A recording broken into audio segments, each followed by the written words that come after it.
Bismillahirrahmanirrahim. You are watching SLO based exam with Jahangir. Mathematics class 9th unit parallelograms and triangles exercise 11.1. इस video में हमने जो exercise 11 में जो unit 11 में जो थ्योरम है उनको हमने डिस्कस करना है, थ्योरम 1 को। लेकिन वीडियो पे जाने से पहले आपसे गुजारिश कि अगर आपने अभी तक हमारे चैनल को सब्सक्राइब नहीं किया तो वीडियो के नीचे सब्सक्राइब के बटन पे क्लिक करें, वीडियो को लाइक करें और बाकी दोस्तों के साथ भी शेयर करें ताकि वो भी इससे फ़ायदा उठा सकें। इस वीडियो में हमने जो डिस्कस करना है थ्योरम दैट इज़ 11.1, जिसकी स्टेटमेंट है in a parallelogram opposite sides are congruent, opposite angles are congruent, the diagonal bisect each other। अब हमने इसमें तीन चीज़ें डिस्कस करनी है। पहले इसके स्टेटमेंट पे गौर करते हैं कि इसमें हमें गिवन क्या है और हमें जो है ना मालूम क्या करना है। गिवन तो स्टेटमेंट को पढ़ के हमें लगता है कि हमें कुछ भी गिवन नहीं है, लेकिन पैरेललोग्राम की ये रूल्स है कि उसके जो अपोजिट साइड होते हैं वो एक दूसरे की क्या होते हैं, पैरेलल होते हैं। तो मतलब AD जो है वो BC की पैरेलल है। ये ऑलरेडी हम पैरेलल, जब एक दफ़ा पैरेललोग्राम की बात आ गई, मतलब क्वाड्रिलेटरल में, मतलब जिसकी चार साइड होते हैं उनमें से पैरेललोग्राम की बात आ गई, तो इसमें ये बात कंफर्म है कि सामने वाले साइड जो है वो पैरेलल होंगे, इसलिए इसको पैरेललोग्राम भी कहते हैं। तो AD जो है वो BC के पैरेलल है, AB जो है वो DC के पैरेलल है, ये हम जानते हैं। अच्छा, और हमने मालूम क्या करना है कि AD जो है वो BC के बराबर है और DC जो है वो AB के बराबर है। ये पहला है अपोजिट साइड वाला। एंगल्स में हमारे पास D पे जो एंगल बनता है वो B के एंगल के बराबर है और A पे जो एंगल बनता है वो C पे एंगल जो बनता है वो आपस में बराबर है। और तीसरी चीज़ जो हमने प्रूव करनी है वो ये है कि ये जो दो डायगोनल हैं AC और BD, ये एक दूसरे को बाइसेक्ट करते हैं सच दैट कि यहाँ से ये पॉइंट O है तो OC जो है वो OA के बराबर होगा, या OB जो है वो OD के बराबर होगा, या मतलब ये दोनों जो है ना होंगे, तब जाके जो है हमारा ये थ्योरम कंप्लीट होगा।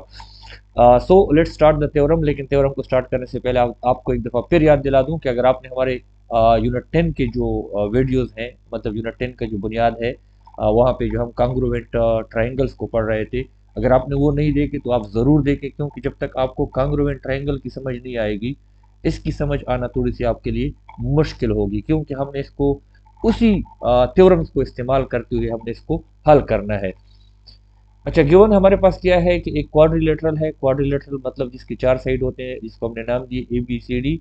AB जो है वो पैरेलल है DC के, BC जो है वो AD के पैरेलल है और डायगोनल जो है वो EC और BD है, और दोनों जो है एक दूसरे को इंटरसेक्ट करते हैं पॉइंट O पे। हमने प्रूफ क्या करना है कि AB जो है DC के बराबर है, AD जो है वो BC के बराबर है, और एंगल ADC जो है ना इस एंगल के बराबर है, और सामने वाले एंगल जो एक दूसरे के बराबर है। और दूसरी जो है हमने ये प्रूफ करना है कि OA जो है वो OC के बराबर है, मतलब दो बराबर हिस्सों में तकसीम हो गया है, और BD जो है वो भी दो बराबर हिस्सों में तकसीम हो गया है, OB is equal to OD। ये हमने प्रूफ करना है। कंस्ट्रक्शन में हमने क्या किया कि ये जो एंगल है हमने 1 2 3 4 और 5 6, इसको हमने क्या किया, लेबल लगाए सिर्फ, बाकी हमने कुछ नहीं किया। अच्छा, जब हम प्रूफ करते हैं, हमारे पास यहाँ पे दो ट्रायंगल बनते हैं ABD और CBD। ABD मतलब इस डायगोनल ने जो तकसीम के ABD और BDC, ये ऊपर वाला और ये नीचे वाला, ये दो ट्रायंगल में डिवाइड होता है। और इनको हम क्या करते हैं, इनकी 1 to 1 कोरेस्पॉन्डिंग्स देखते हैं। Angle A angle 4 is equal to angle 1। हमारे पास एंगल 4 जो है ये वाला, और ये जो है एंगल 1, ये आपस में बराबर है, क्योंकि ये अल्टरनेट है। अल्टरनेट एंगल जब भी होते हैं वो ऑलरेडी आप लोग ज्योमेट्री में पढ़ चुके हैं कि अल्टरनेट एंगल जो है वो एक दूसरे के बराबर होते हैं। So angle 1 is equal to angle 4, या angle 4 is equal to angle 1। और दूसरा जो है BD is equal to BD। ये तो ज़ाहिर बात है, क्योंकि दोनों ट्रायंगल का BD जो है वो कॉमन है, तो कॉमन हमेशा सेम ही होता है, दोनों के लिए एक ही है, ज़ाहिर बात है, तो फिर सेम होगा। अच्छा, angle 2 is equal to angle 3, और एंगल 2 जो है, एंगल 2 जो है वो 3 का अल्टरनेट है, और अल्टरनेट हमेशा सेम होते हैं, तो 2 और 3 जो है वो अल्टरनेट है, तो ये भी हमारे पास सेम है। तो अब हमारे पास क्या हो गई, हमारे पास दो एंगल और एक साइड जो है इनमें सेम हो गया, और ASA जो थ्योरम हमने पढ़ा था पिछले यूनिट में, उसके मुताबिक क्या है, ये दोनों ट्रायंगल है आपस में कांग्रुएंट है। जब दोनों ट्राइंगल कांग्रुएंट हो गए तो इसका मतलब ये है कि इसके कोरिस्पॉन्डिंग साइड और कोरिस्पॉन्डिंग ट्राइंगल जो है, कोरिस्पॉन्डिंग एंगल जो है वो भी सेम होंगे। तो यहाँ पे हमारे पास कोरिस्पॉन्डिंग साइड क्या है, इसका AD का कोरिस्पॉन्डिंग BC है, ये सेम हो गया। हमारी पहली बात जो है वो हमारी प्रूफ हो गई, और DC जो है वो AB के प्रूफ सेम हो गया। तो हमारे पास जो हमने 3 पॉइंट प्रूफ करने थे, पहला पॉइंट हमारा क्या हो गया, प्रूफ हो गया। दूसरी चीज़ इसमें जो है कोरिस्पॉन्डिंग एंगल भी सेम होंगे। हमारे पास A जो है उसका कोरिस्पॉन्डिंग C है, तो ये दोनों सेम होंगे। अब हमने B और D को प्रूफ करना है, ये अभी हमारा प्रूफ नहीं हो सकता क्योंकि यहाँ पे ये जो एंगल है ये डिवाइड हो गया है। अच्छा, हमारे पास corresponding angle of congruent triangles are same, ये तो हमें पता है। since angle 1 is equal to angle 4 proved, हमने ऑलरेडी कह दिया एंगल 1 जो है एंगल 4 का अल्टरनेट है, तो ये सेम है, ये हमने प्रूफ किया है। एंगल 2 जो है वो एंगल 3 का अल्टरनेट है, ये भी हमारे पास सेम है, ये हमने ऑलरेडी प्रूफ किया है इधर ऊपर। तो हमारे पास कुल मिला के यहाँ पे जब हम देखते हैं तो एंगल 1 और 2, 1 जो है वो 4 के बराबर है, 2 जो है वो 3 के बराबर है, तो इन दोनों को जमा जो है वो इन दोनों के जमा के बराबर हो जाएगी। So angle 1 plus angle 2 is equal to angle 4 plus 3 from A and B, मतलब इन दोनों से हमने ये नतीजा निकाला कि मतलब ये आपस में बराबर हो जाएंगे। या हम एंगल 1 जो है उसको हम ये भी कह सकते हैं कि एंगल CDA, ये जो दोनों मिलेंगे तो यही एंगल कहलाएगा, और ये वाला जो है ABC, इस एंगल को ये कहेंगे।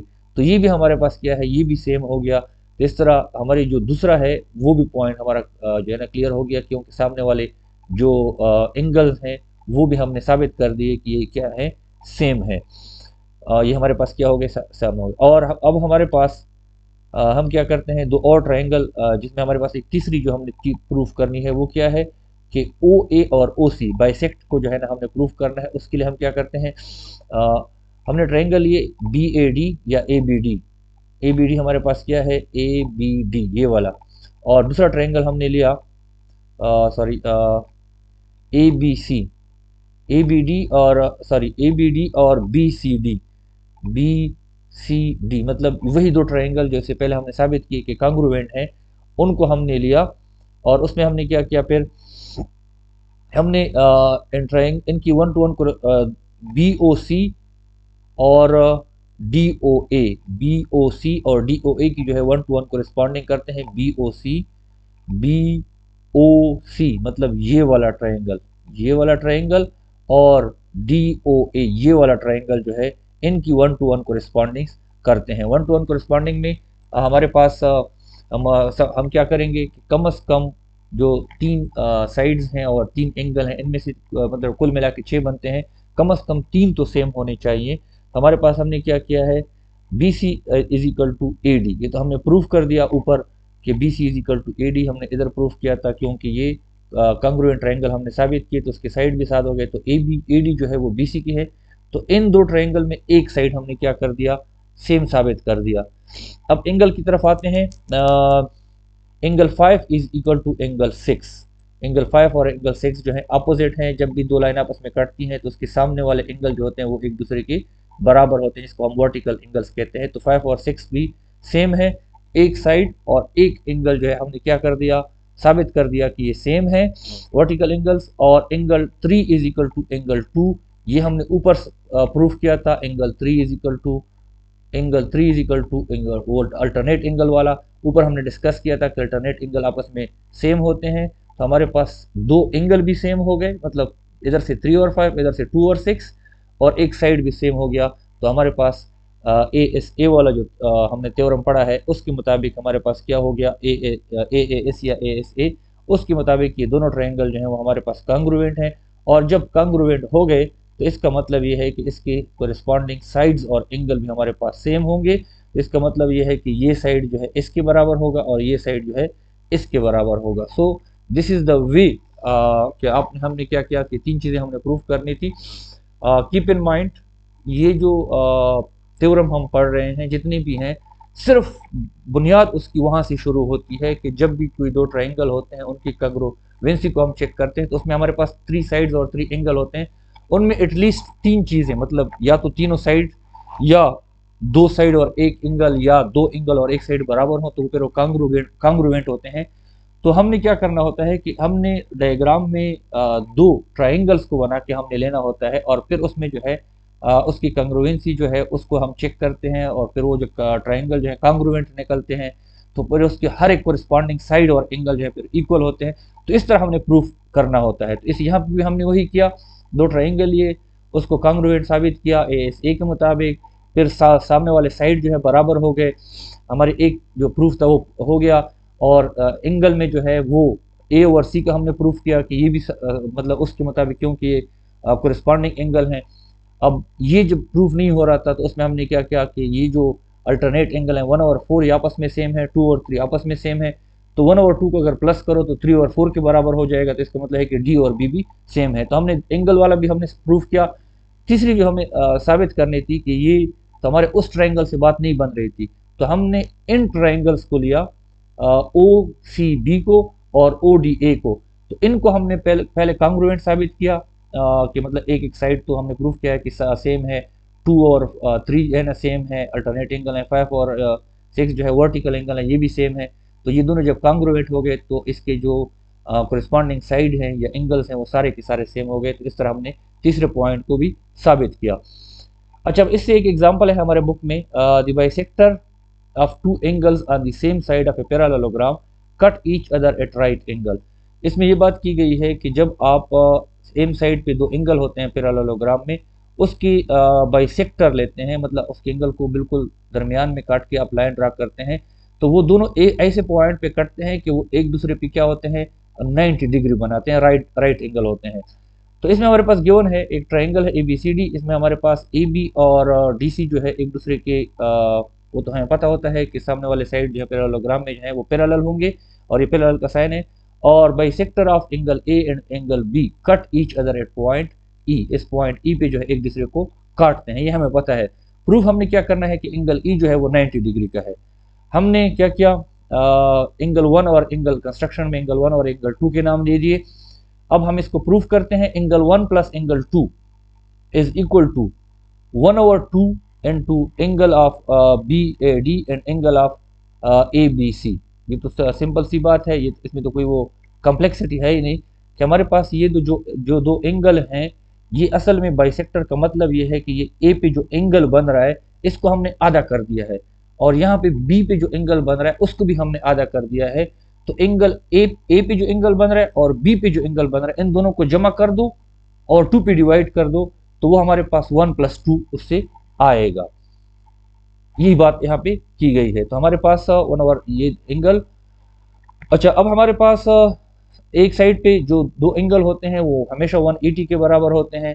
तो 180 का जो है 1/2 या 2 पे डिवाइड करो या 1/2 से मल्टीप्लाई करो, उसे 90 आ गया। और हम जानते हैं कि ट्रायंगल में जो तीनों तीनों एंगल होते हैं उसका मजमुआ जो है वो 90 है। अब अगर इन दोनों का 90 है तो हमारे पास तीसरा जो है ऑटोमेटिकली 90 हो गया, क्योंकि टोटल हमारे पास 180 होता है। अच्छा, फिर हमारे पास एक्सरसाइज में क्वेश्चन 1 है, पैरेललोग्राम की एक एंगल जो है 130 है, बाकी एंगल्स मालूम करें।